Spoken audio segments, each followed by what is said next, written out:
There is a version of you that has never been approved. Carl Jung met that version of himself in secret, late at night, in a red leather book he refused to publish in his lifetime. His colleagues would have called it a breakdown. He called it the most important work he ever did. You have mastered the daylight version of your life, the schedule, the smile, the polite fiction that keeps everyone comfortable. But your soul did not come here to be presentable. It came here to be whole. So today we are opening the technique Jung used to meet his hidden self and how you can use it to unlock yours. In 1913, Jung began a descent that lasted 16 years. He sat alone in his study and let the images rise. He spoke with the figures who appeared, argued with them, and recorded every word in what became the Red Book. Then he locked it away because he knew the world was not ready, and because part of him was not either. The method behind it has a name: active imagination. Think of your subconscious as a deep, frozen ocean.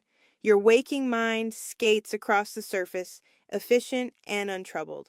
Active imagination is the practice of cutting a hole in the ice and lowering yourself into the dark water on purpose, not to drown, to retrieve what you abandoned down there.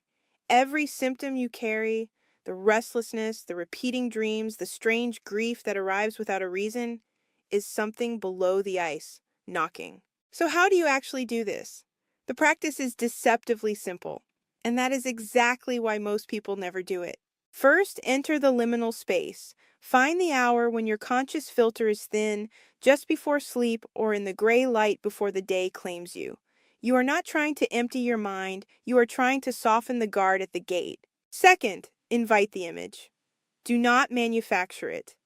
Ask one question into the dark. What part of me wants to be seen? Then wait. It may arrive as a figure, a color, a single word, a pressure in your chest. Whatever comes, let it come. Third, engage it as real. This is where Jung departed from every polite psychology of his era. You do not observe the image like a scientist behind glass. You speak to it. You ask what it wants, what it guards, what it grieves, and you let it answer. Fourth, write the dialogue without editing. Put down exactly what the voice says. Do not clean it up for your ego. Do not soften it for your morality. If it is furious, let it be furious. If it is cryptic, let it stay cryptic. The censor is the enemy of the work. If something in you is already recognizing this, if a figure or feeling surfaced while I was speaking, tell me in the comments where it found you. That recognition is the work beginning. Now, beneath the practice, there is a deeper architecture.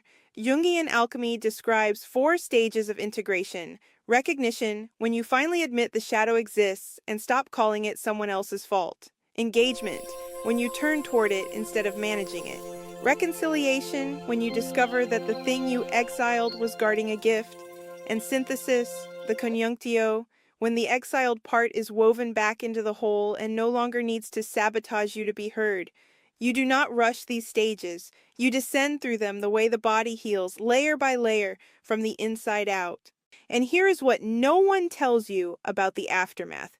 You will come to this practice expecting a monster.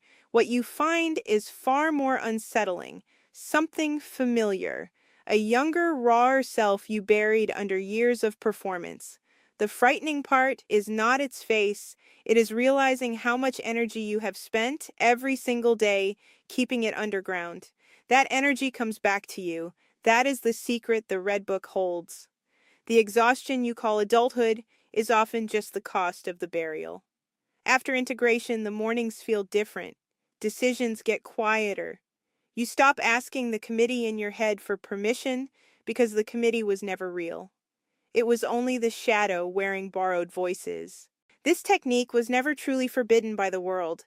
Jung hid the Red Book because he understood something simple and severe.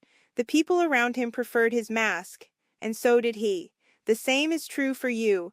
No institution is standing between you and this work. Only the part of you that finds the mask easier than the face.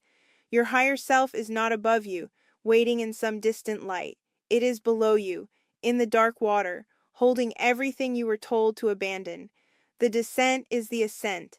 Cut the hole in the ice.